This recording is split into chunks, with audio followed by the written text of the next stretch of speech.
thank you very much, Michel, for coming to the Union this afternoon. The first question I wanted to ask is reading your book.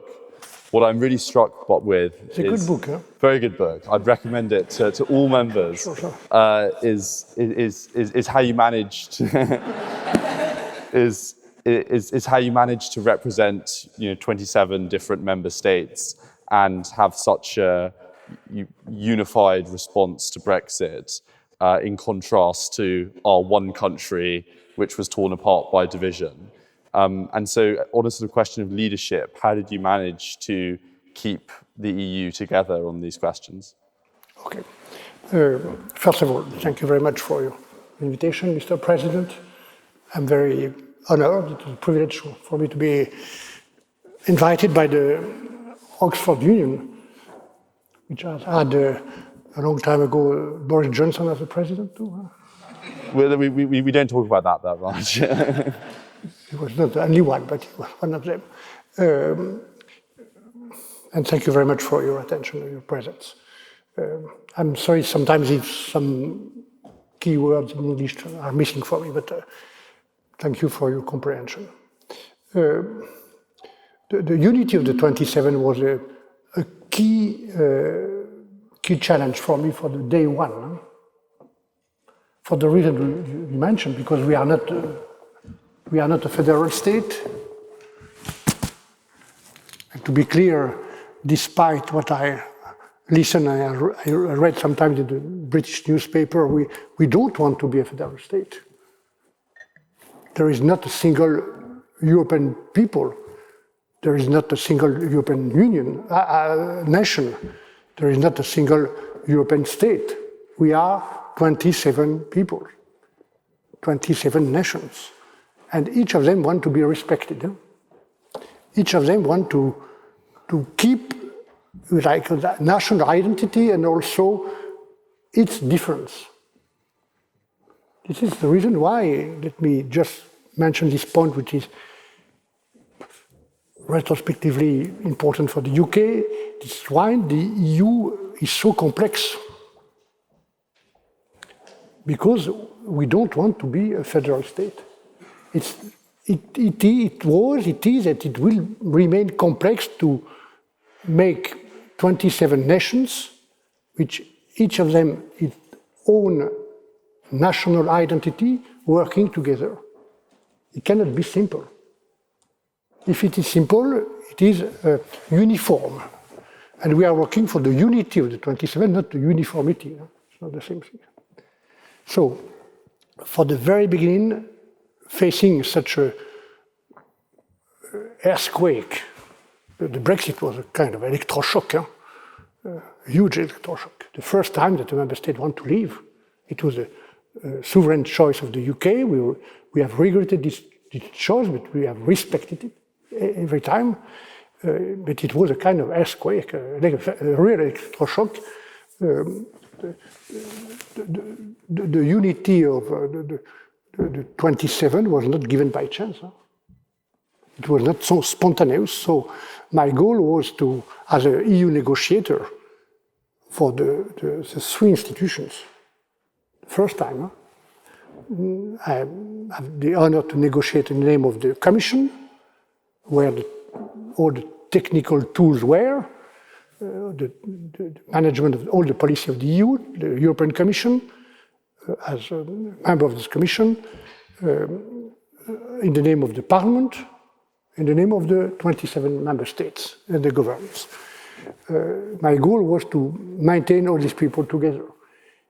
And how this is managed? By a very, if I may say, unusual method in Brussels, transparency.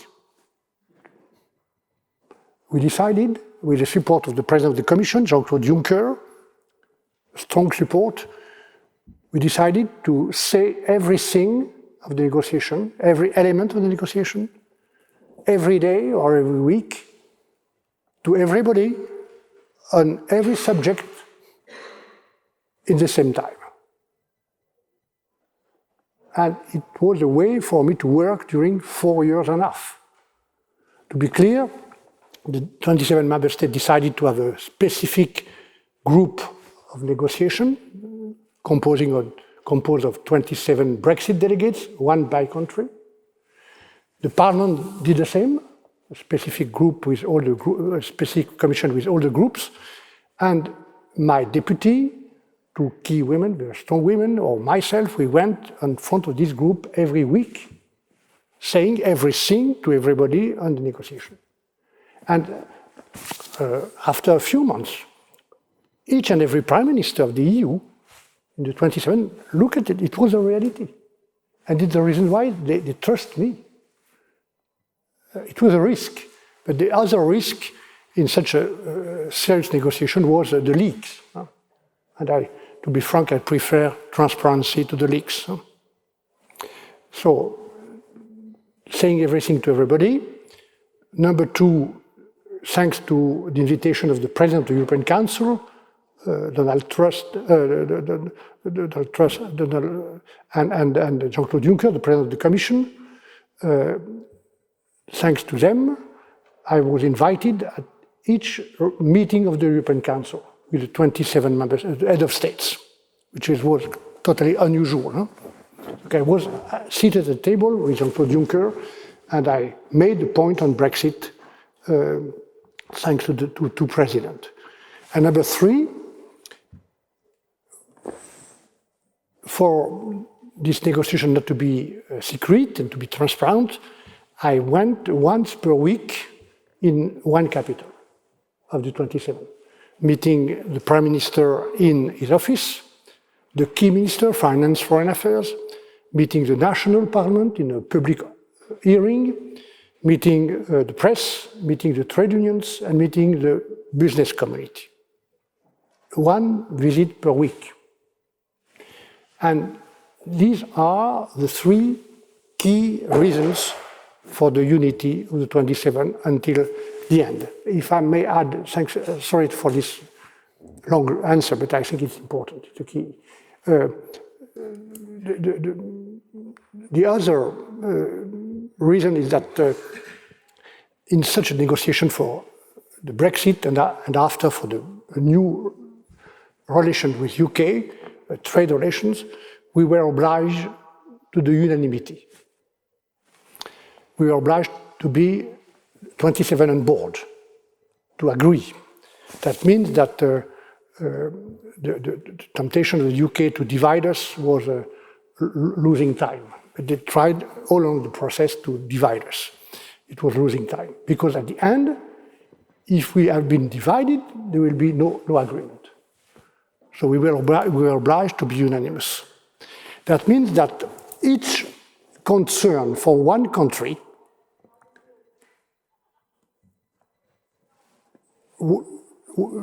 I was obliged to make this concern the concern of the 26 others.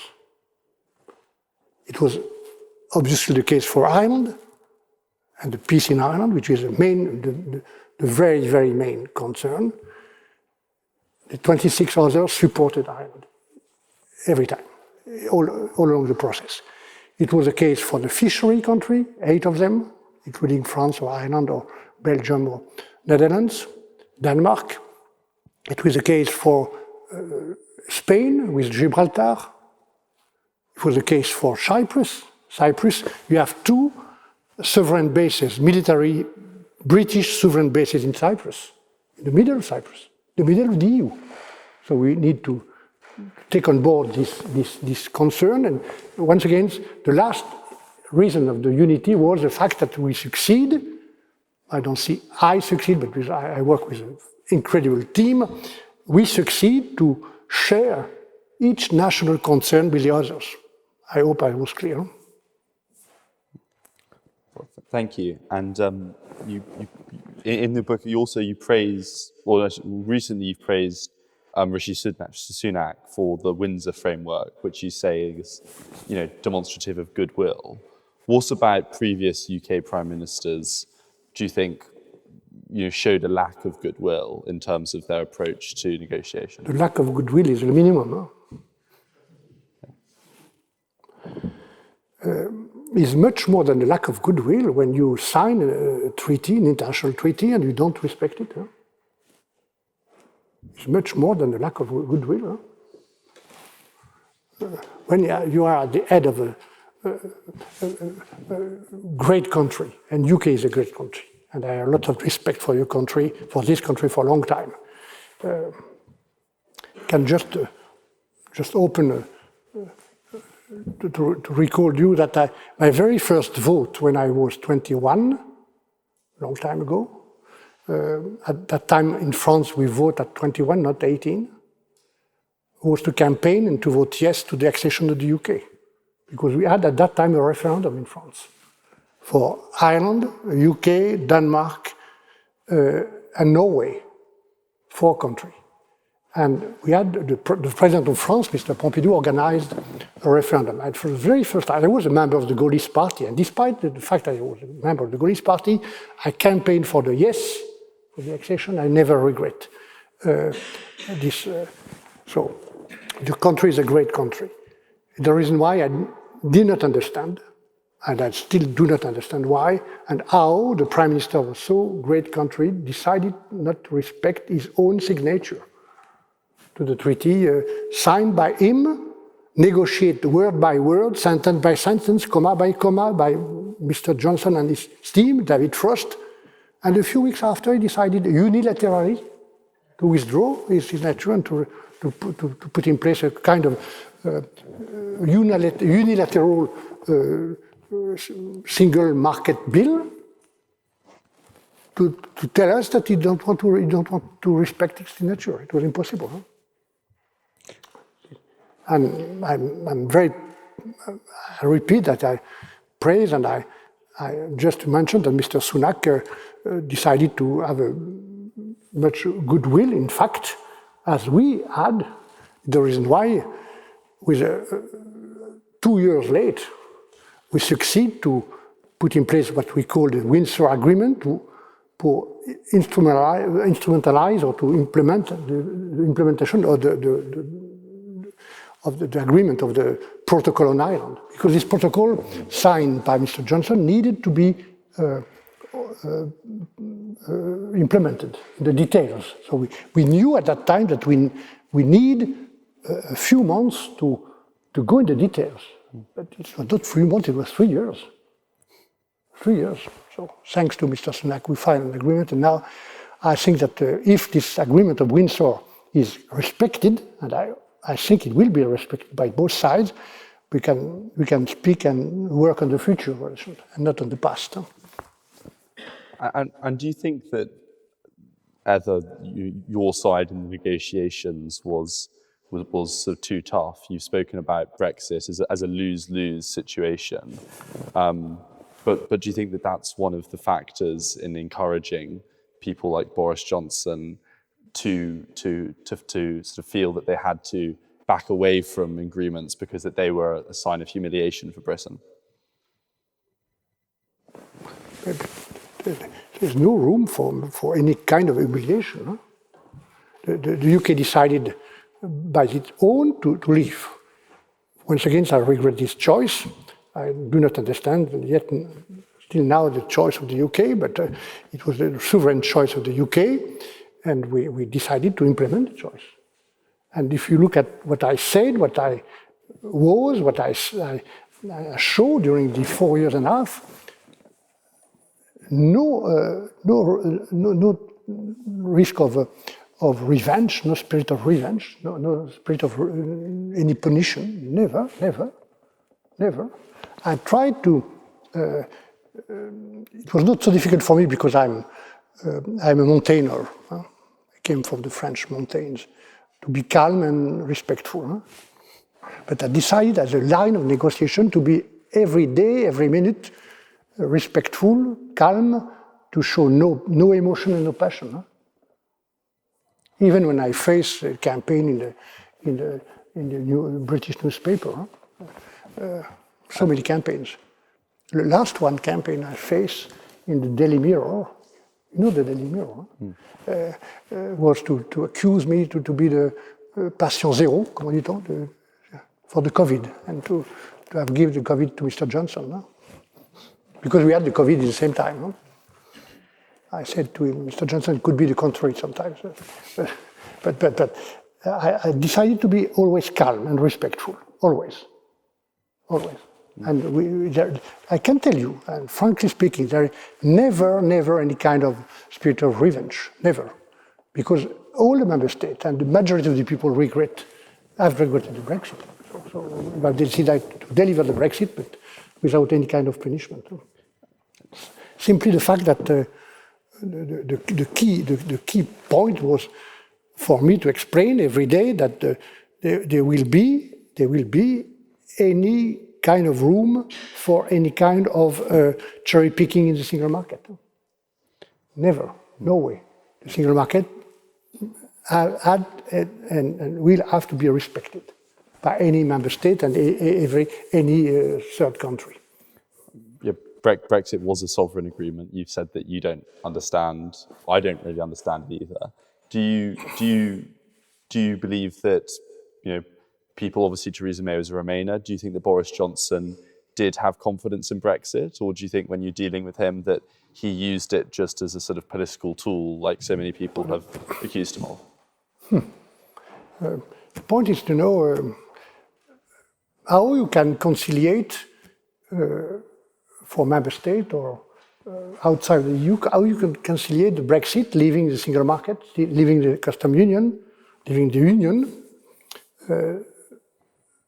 how it can be conciliated with the national economic interest of the UK.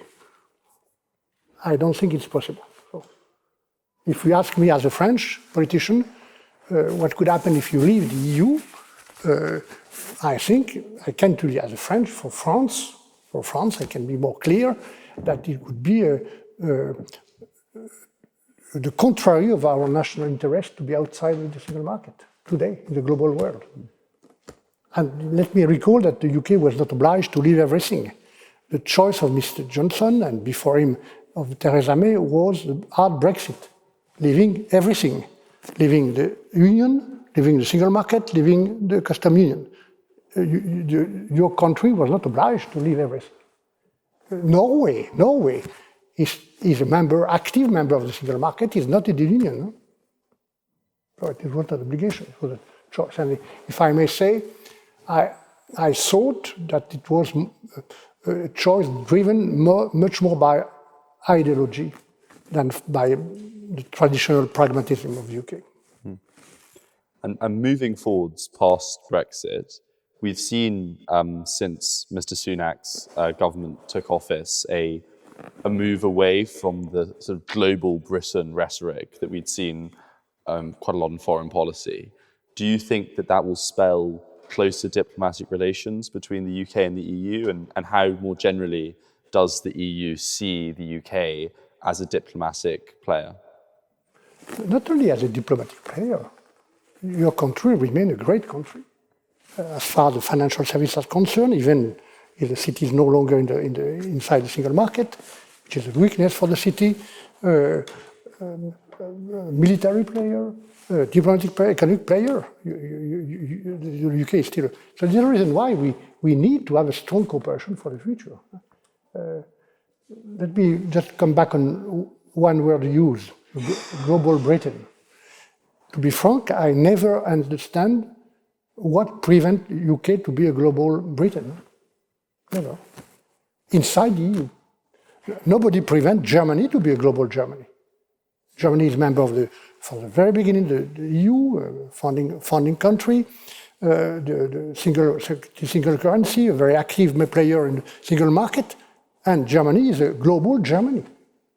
What prevents France to be, until now, global France is not because Brussels or the single market. What prevents France to be global France is just our lack of competitiveness, because we have too much debt, too much deficit, too much centralization. So it is our responsibility. So I thought and I think that the UK could have been a global Britain, being a member of the EU. On the contrary, I think that it is to be a global player. It's better to be inside the EU and the single market. So now we need to rebuild or to build in another way the relation with the UK, and it's clearly possible. to have a strong relation, because if you look at all the challenges we have to face, all the challenges, let me just mention one of them. The more serious of them is the climate change, poverty in Africa, and the movement of migration, which is provoked by poverty, terrorism, and the security of our continent. How to be independent or not under influence of the big company of internet or financial services. All these global challenges, if you look carefully and honestly to each of them, you can see that we need, it's better to face the challenges together with the UK, not on each side. So we need to rebuild for each of these global challenges kind of new cooperation. And I think it's possible. The reason why, to be frank, I did not understand why Johnson finally refused to open a chapter of negotiation on defense, security, and cooperation with Africa. I just told you that before the beginning of the second negotiation, you remember that we negotiated 2 treaties. The first one about the institutional and political Brexit, the divorce, and all its consequences, including Ireland. It was the first treaty agreed with finally Johnson at the end of 19 and ratified by the House of Commons at the end of 19. And immediately we begin in the second negotiation, beginning of 20, for the economic and trade Brexit, and to build the future relations. Between the two, we wrote with Johnson what we called a political declaration to describe the framework of the second negotiation, what could be the future relations. And is inside in the text, precise text, several 10 or 15 pages, signed by Johnson, you can find chapter about defense, security, and cooperation with Africa. And a few weeks after, another change, he decided to refuse to open this chapter. So now it's up to us, up to Sunak and up to us to negotiate a chapter on defense and security. And we have reason, if I may say, to have such a cooperation, strong cooperation between us today. On the subject of defense, what do you think that Europe's position should be to the sort of rising threat of China? Macron said that it's important that France and Europe doesn't get sucked into external conflicts such as Taiwan. Do you agree with that, or do you think that Europe should take an active stance on those geopolitical questions? No, we need to have a stand in geopolitical questions. The reason why the European project for me is not only about a big or large supermarket. We need to be a power. What are the elements to be a power, a global power?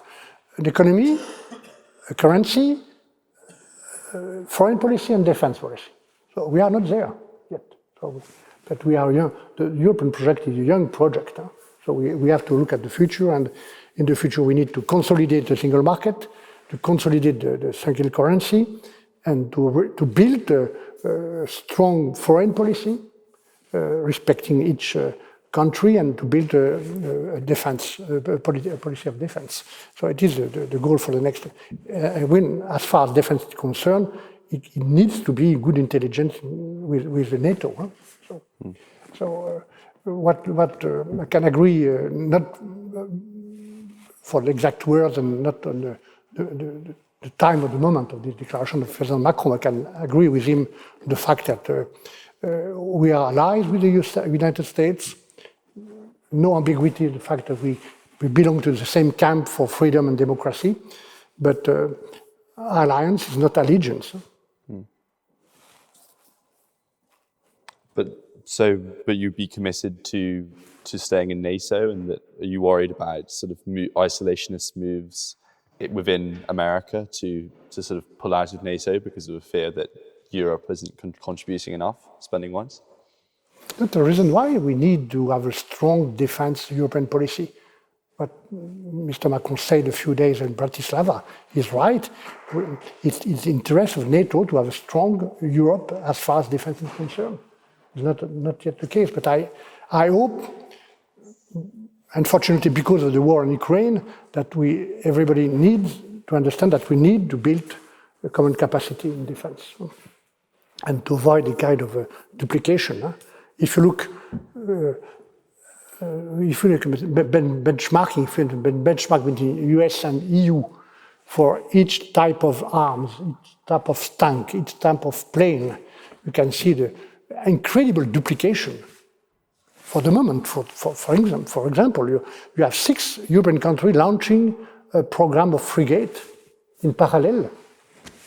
We can support such a duplication a long time ago in the future. So I think that it is the interest of NATO and our own interest to build a strong defense policy. And in building a strong defense policy, do you worry that the common foreign and security policy requires unanimous voting? As you know, because I think there was a report that said between 2016 and 2022 that veto vote was used over 30 times, often by fringe EU member states. Do you see that as a threat to a sort of clear policy? You are British, huh? Yeah. Sure. I'm very moved by the fact that the British are so interested by the way we work now in the EU. Perhaps a little bit too late. Huh? Yeah. But I wasn't of voting age in 2016. But, sure. But no, your freedom. But my answer is that we need to keep the unanimity in this field. Even it is more difficult sometimes, more long to get an agreement. I think that as far as defense is concerned, defense is about sending troops, men and women, on the front and taking the risk to be killed. It is clearly what means a defense policy. So I think that this must remain the sovereign choice of each national government to send troops, but we can decide to send troops together. The reason why we need a common framework, and it already happened in the past. Huh? And in the wake of Russia's invasion of Ukraine, do you think that the EU and sort of European community more broadly is in a stronger position and is more balanced, given that many Baltic states and Eastern European states are now somewhat more emboldened from a foreign policy perspective and having their voices magnified? It is always balanced. There is diversity. There is a different history. Vis-à-vis de Russia, particularly in the Baltic states or in the southeast of Europe, each of the member states of the EU has its own added value to the common product. So we have to respect and to listen, everybody. The reason why, once again, the management of the EU is so complex. But what I did, modestly, for the Brexit is a proof that we can succeed to build during 4 years on a very key issue, a very dramatic issue, which is the Brexit. We can build and keep the unity. But that means respect vis-à-vis each member state. Respect. Because each of them has its own added value. So, yes, because of the war in Ukraine and the incredible aggression of Russia against Ukraine, the sovereignty of Ukraine, there is a reflex or immediate attitude to be together to build something new for defense, I think so. But that is not the only consequence of the war. Huh? We need to, and we have decided to be very concerned and very active or proactive in some field where we need our autonomy. We need to be independent. It's the case for energy, it's the case for food. So these 3 fields, energy, food, and defense, we are drawing the lessons of the war. Huh? And if I may say, to but many of you are British, I suppose, not all of you, but be careful and avoid any mistake. The EU is no longer what you left. Even 3 years after, huh? The EU is no longer what you left. We are changing very far, huh? During the lessons of the war, and during the lessons of many crises we face since 15 years, at least 4 or 5 or 6 crises, the financial crisis, with a huge lack of regulations and excess of deregulations, very dangerous. The crisis of migrations, the crisis of Brexit, the crisis of COVID, and finally the crisis of war, plus, on the base of everything, the crisis, the permanent crisis for the climate change. And in each and every of these challenges, we are drawing the lessons. I'm not optimistic, but I think we have some reason in the EU side to be confident, to resist and to face all these crises and the future crisis more effectively together than alone. And finally, given that we're in the Oxford Union, where, as you say, Mr. Johnson and others have gone on to hold great office, what would your advice be for some of our members in the audience today who might aspire to help Britain rejoin the EU? How do you think that case can best be put in the future? All along this negotiation, I kept hold 2 lines. Respect the Brexit decision and deliver the Brexit. I did not need any kind of push of Mr. Johnson or others to deliver, because it was my mandate to deliver the right way, protecting also the interest of the EU. But respect the Brexit and respect the British negotiator. Even if it was not so easy to have to face 4 negotiators in 4 years. It's difficult to know well a man or woman if you have so short time with him or with her. But I had in face of me 4 negotiators in 4 years, 1 per year. The British choice. And the second line was to respect the domestic policy in UK, not to interfere inside the British debate. Never. It could be about Scotland, Ireland, Wales, anything else. I never interfere. I never say the word interfering in the British and domestic policy. So I don't want to do that, even today, invited by you, but I just say the door is open anytime. We are ready. The door is open, but it will be the choice for the UK people to decide.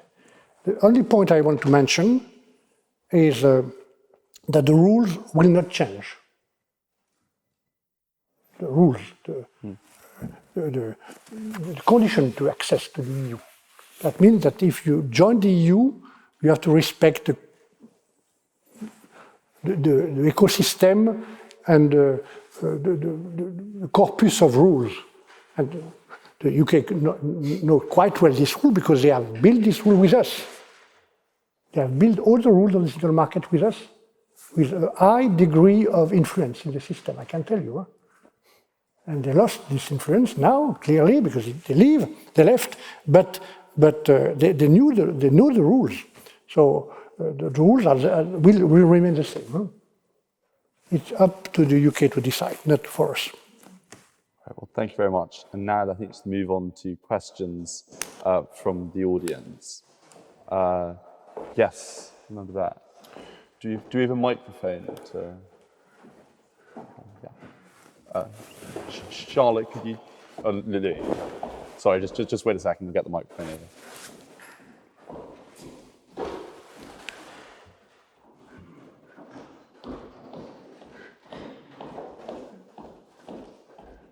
Your assistant is very efficient. You spent. Can you tell me who you are? Who you are? You have a name, a surname? Or? I'm Bertie. I'm a second-year student. You spent weeks, months, years even with British Brexit secretaries, British prime ministers. Do you think you have some sort of sense, after all that discussion, of why British people voted for Brexit? And if you think you do, why do you think British people voted to leave? Yes, it's a very key question. Huh? Yes, I never want to give any lessons to British people, but I think the Brexit itself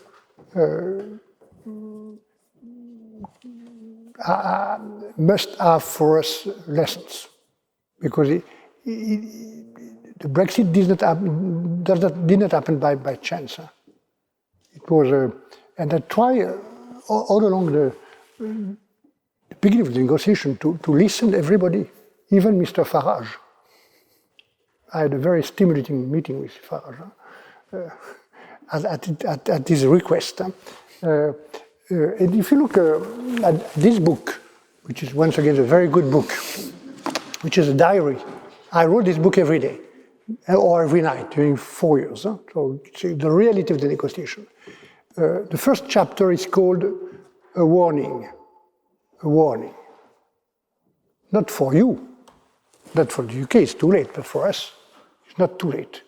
Because the Brexit was, even for the people who run for the Brexit, who managed the campaign, Farage, Johnson, and the others, was at that time, at the very beginning, improbable. And it happened.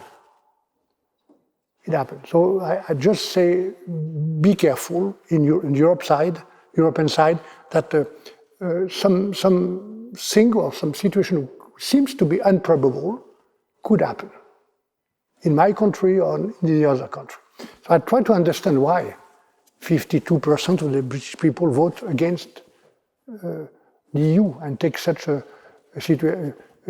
decision, which has, in my view, no added value for the UK.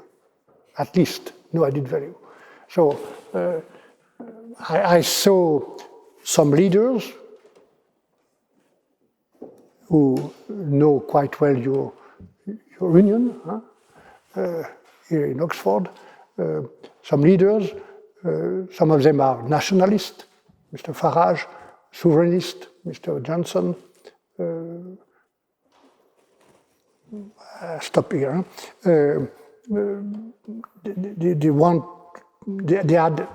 They promote a vision of UK, the global UK, the global Britain, get back control. I never saw where the UK lost the control. Huh? Never. Or France, never. We share some policy, but we don't lose the control. On the contrary, I think we have a better control for our future being together than alone. So, but these people launched the campaign with the UKIP party and some others for this Brexit.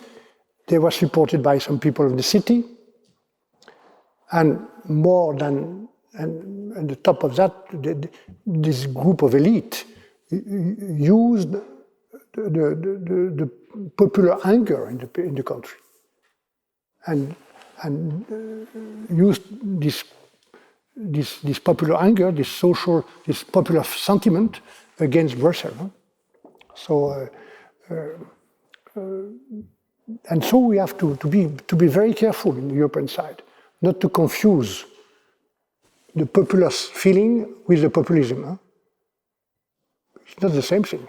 We have to listen to the popular feeling, the social anger. Why so many people in some region of the UK, the same thing in many regions of France or Belgium or Netherlands, have the feeling that not to be protected vis-à-vis the globalization, to see so many jobs are lost in their country, migration which is not controlled. So we have to listen to this popular anger and to answer at the national, at the local level, at the national level, and the European level, to draw the lessons. This is why my first chapter is called A Warning. And to be frank, we have begun to draw the lessons. There is some key change at the European level. It's the reason why I told you that the EU is no longer what you left. It's not finished. Because the risk is still there. So. Yes.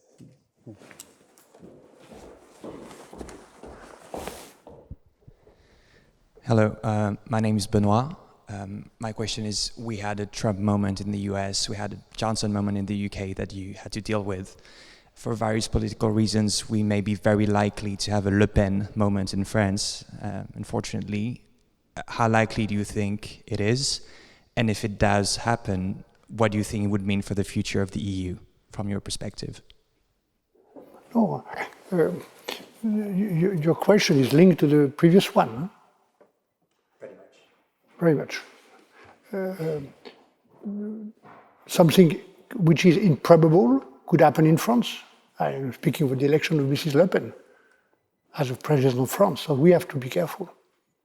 And if we want to avoid the situation, which will be risky for France and risky for Europe, we need to, once again, to draw the lessons, to understand what are the reasons of the social anger in France, the feeling not to be protected, or sometimes to be abandoned, and to answer to these questions. It's the responsibility of the French government, but also all the parties. We don't want to accept, it is the case for me and for my party, to accept any kind of weaknesses or dialogue with the far right. Huh? Never. So we have to, but the good answer is to answer and to tackle and to address the concern of the people on the ground. And I can develop what I think about what needs to be done at the European level, at the national level. For instance, to protect the rural and agricultural productions, to redevelop and to rebuild the industrial policy. Your country, the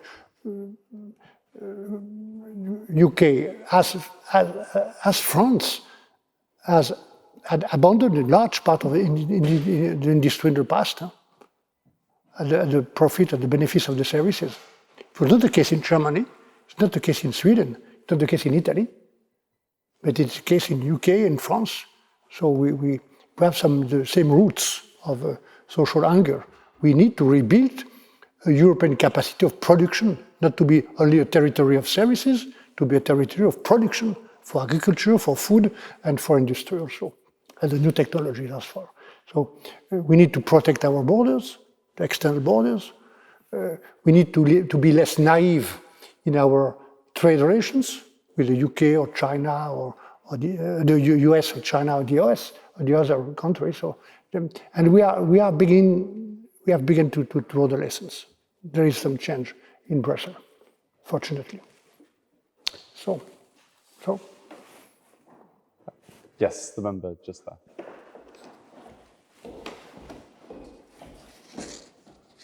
Hi, I'm Tanya. I had a question about French politics, especially the current political landscape. What's your view on your home party, Les Républicains, on its future, the challenges it's facing, and the opportunities forward? I'm sorry, but I don't listen carefully. The question is about my party? Yeah, Les Républicains. What do you think is the future of this party? The point is, no, if we have a future. I mean, where do you think it's headed, basically? The question is much more serious. Are we able to have a future? We reach 4%, 4.5%. The last presidential election, so the situation is very serious. At the same time, I think that this party, which has inherited from the Gaullist party, and we managed France for a long time, is necessary. What we represent as Gaullist family is necessary. What we call in France the Republican right, in opposition to the far right. So this Republican right, working with the center and working with other people, needs to rebuild a political proposal, face Mrs. Le Pen. It is a key issue. It's the reason why I'm still in this party, to keep this line and to take our part and to take my part without any kind of personal agenda. I don't need to be recall my age, but I just want, as a citizen, to take my part to rebuild a strong and positive and modern proposal for my country, merging and putting together all this force of this Republican right and the center is my goal for the next few years. I think it's necessary. Yes? A lot of hands up. The member just here in the second row in the orange shirt. No, I can stay all the night and feel well with you. Huh? Hi, Mathilde. Given your background in Brexit negotiation, would you agree to be the chief negotiator for peace in Ukraine? If yes, how would you go about it? If no, why not?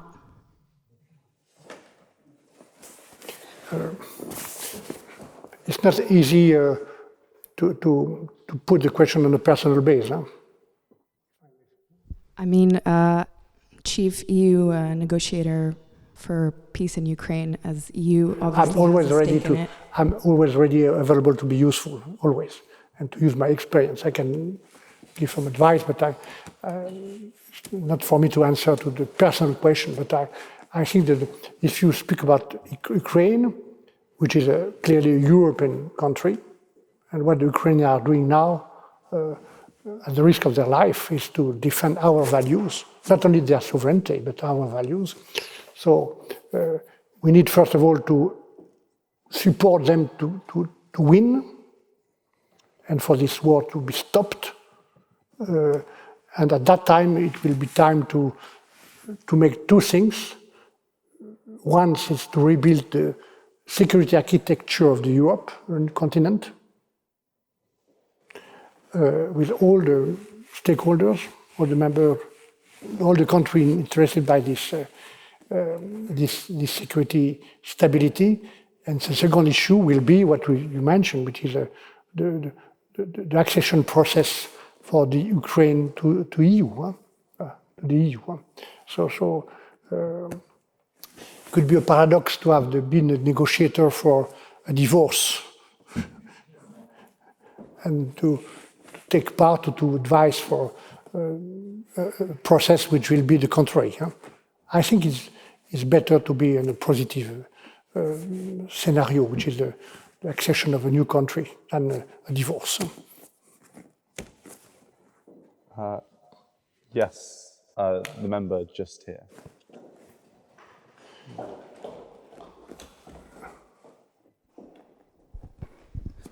Thank you very much.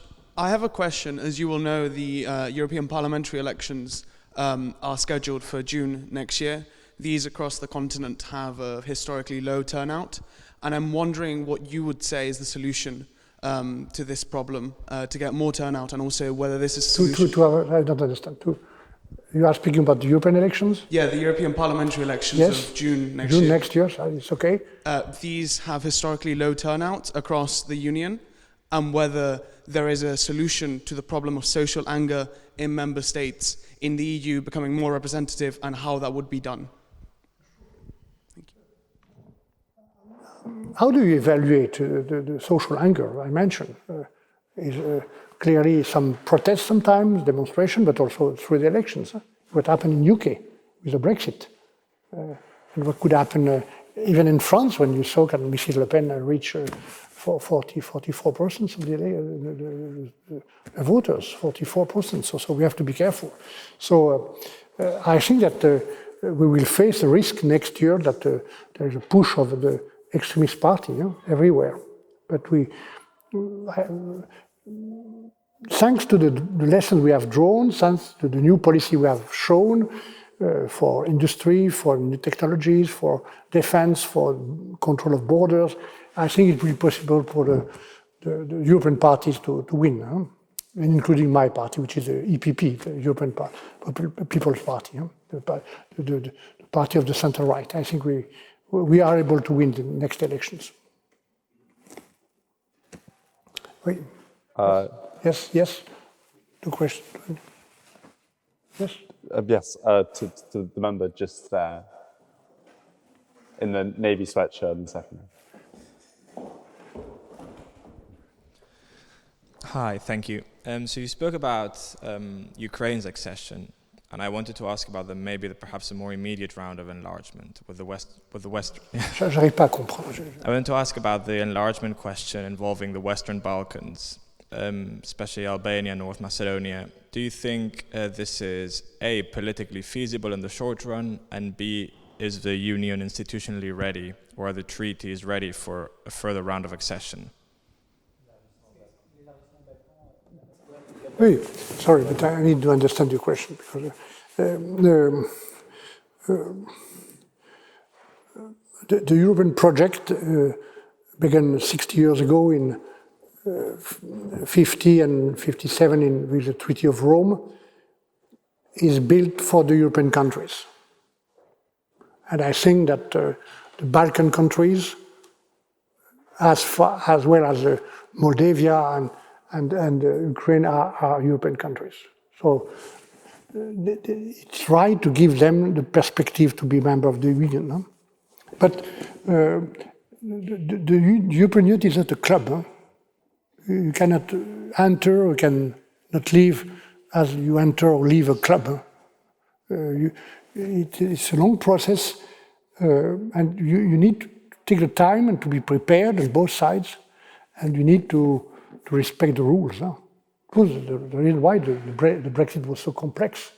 Just let me recall that leaving the EU and leaving the single market, the UK left 600 international agreements. 600. We have to unravel and 654 years of cooperation. So on the contrary, the process of accession is also complex, because it's not good for a country to enter without being prepared. So we need to help, first of all, to the stability of the Balkans. It's not so easy if you look at what happened between Kosovo and Serbia for the moment, just right now, and also to prepare this country and the political, institutional, legal, justice and so on.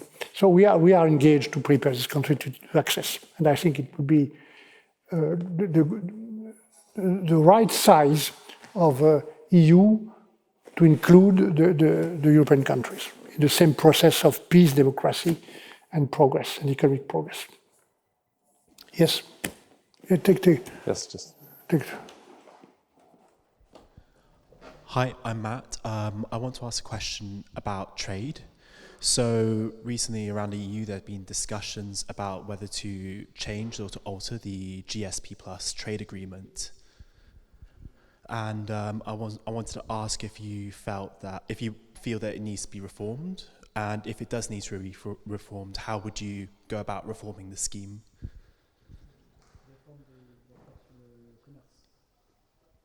You are speaking about the reform about trade policy in Europe? Of the general system of preferences plus, the GSP Plus scheme. That's.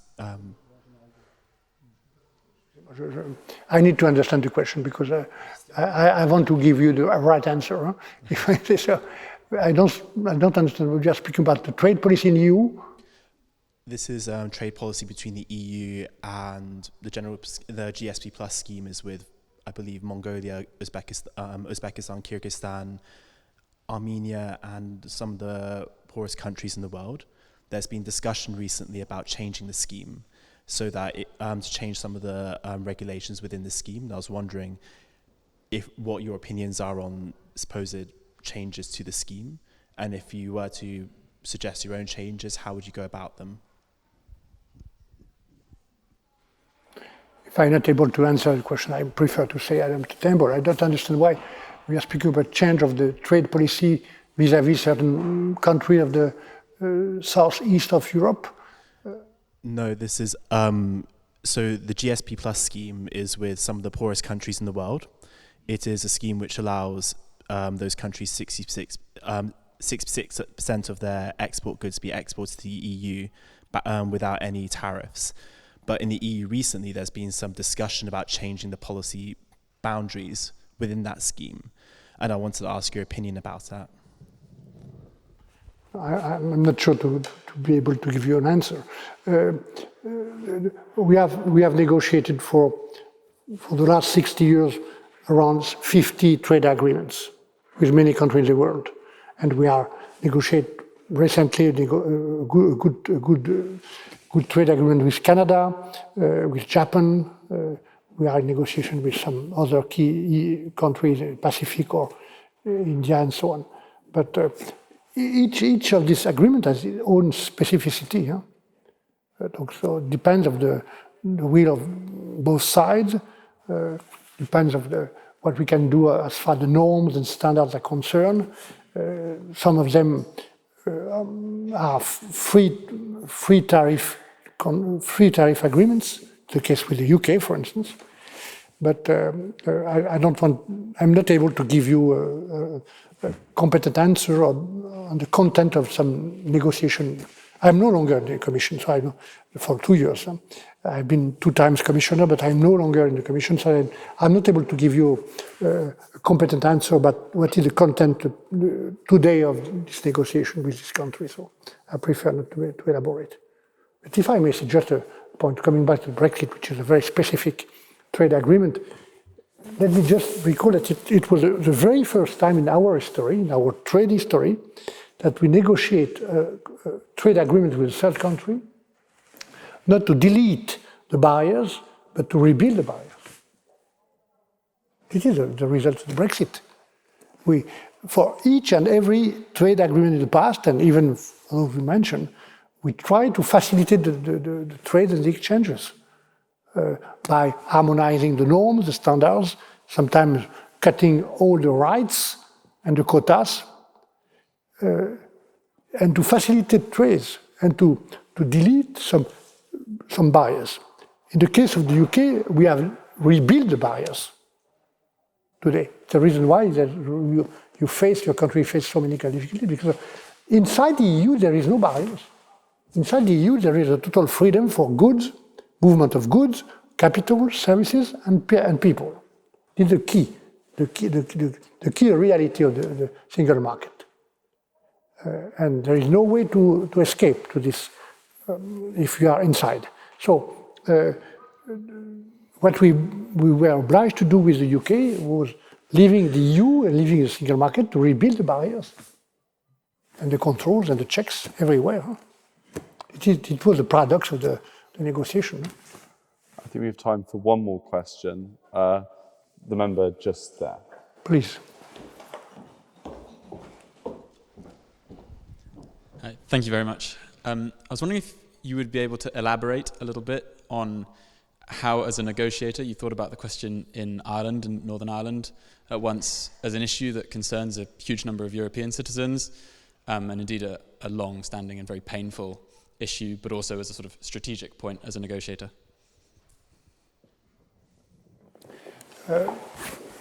You are Irish? No. It is a very important question, because speaking about Ireland and stability in Ireland, it's not speaking about trade, goods, technique. It's about people, about peace and the peace for people. I remember I went once several times in Ireland, Northern Ireland also, to listen to, and I went once in Derry and Londonderry, and the south of Derry and Londonderry, I spent a moment with a group of women in a village called Dungannon. And I remember clearly this meeting because many of these women cried. face me, there were no journalists. I was alone with them, and asked me, please, we don't want to see the situation again. So it's about people, and it's the reason why it was with the protection of the single market my main concern all along the negotiation. And I tried to show much flexibility as possible all along the process. With Theresa May, we tried 3 times to find an agreement. With Johnson after, and the reason why I was so concerned and sometimes angry by the fact that the previous Prime Minister didn't want to respect his signature. It's difficult. It's sensitive. I never spoke about border in Ireland. I spoke about checks and control. For one reason, you have to understand. The process of peace in Ireland is based on, since 20 years, this Good Friday Belfast Agreement, on one key point: no border on the ground. You are here in Northern Ireland, UK, Belfast, you cross this room and you are in Republic of Ireland, south, and you have nothing between the two. No border, no check, you can move totally freely. So this is a reality. And the first point is to respect this key condition of peace: no border on the ground. Okay. It's okay as long as the two parts of the island of Ireland are the same market, the same single market, the same custom union. But the day when a part of the island decided to leave with the UK, we have a problem, because we need to have checks and control at each and every external point of the external border of the EU. We need to control what enter in the single market to protect the consumers, to protect the businesses against counterfeiting, to protect the budget with taxes. So we need to have some controls. And I spoke about just 1 minute ago about the consumers, for instance. We do not want, and we will never want, to accept in our market the cloned chicken of the US. Never. And we know that the US are trying to export their chicken, the cloned chicken, everywhere. We don't want cloned chicken in our market, but we need to control everything. Every animal, every vegetable, every good entering in the single market. Everywhere, in Poland, in Greece, in Portugal, in Ireland. So we need, if we have no border on the ground, we need to control somewhere else. It must be at the limit of the island. It's easy in Dublin. You know that a large part of the goods entering in Northern Ireland are passing by Dublin. So there's no problem because Dublin is in the EU. But what is entering directly in Belfast, we need some controls. And it was about this famous Windsor Agreement to implement the details of this control and checks. But we had always avoid to speak about border. And if we want to be responsible, clever for the future and protect peace, we need a common effort on both sides to de-dramatize this question, to avoid any kind of ideology or rhetoric about this control. But it is direct consequences, mechanical consequences of the Brexit to implement the control somewhere. So I hope that the Windsor Agreement will be respected now and implemented. And saying that, I don't want to intervene in the debate, internal debate of Northern Ireland and Ireland. I don't want to. Can I take a last question? Do you want to do one more? Yes, one more. Okay, one more question. I feel well with you, but... yes, the member just there. 5 minutes. Where? Hello, I'm Olivia, Knight Catarinete, and I would like to know whether you would agree now that the scaremongering surrounding Brexit was exactly that, scaremongering. Obviously, the United Kingdom was able to roll out the vaccine very quickly thanks to Brexit. It is not liable for the 161 billion euro debt that the European Union is currently looking at for expenditure on COVID. They are able. We still trade with the European Union. We are going to be members of the Trans-Pacific Partnership, about to join.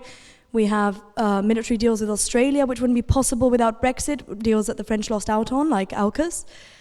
And clearly this is not the Armageddon that pundits, pundits predicted.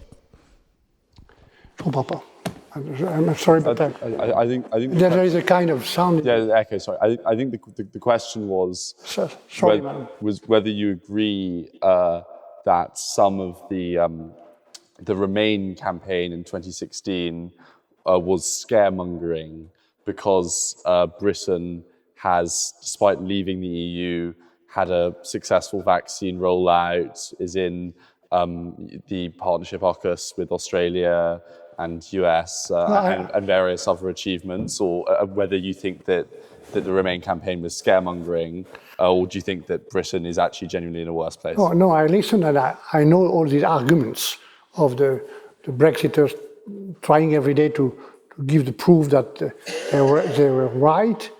I don't want to take part in any kind of polemics, in particular as far as the COVID is concerned. There were so many dead and so many people ill because of the COVID that we cannot accept any kind of polemics on this point. I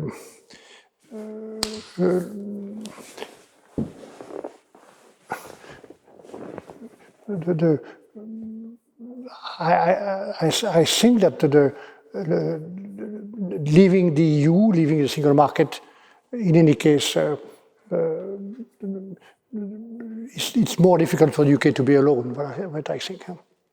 And to be frank, I'm not happy with the current difficulty of the UK.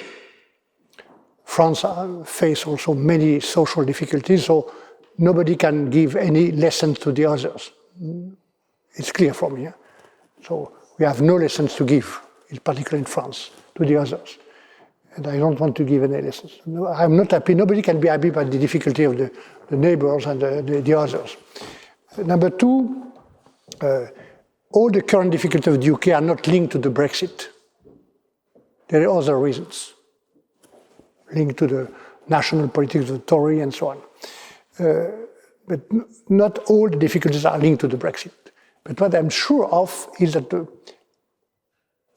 everything is more difficult because of the Brexit. Everything. Because we have left the single market. Not all the difficulties are linked to the Brexit, but all these difficulties are more serious because of the Brexit. What is my point? And on that note, I think could everyone join me in giving a very warm round of applause? And it's been an absolute pleasure to hear you speak tonight.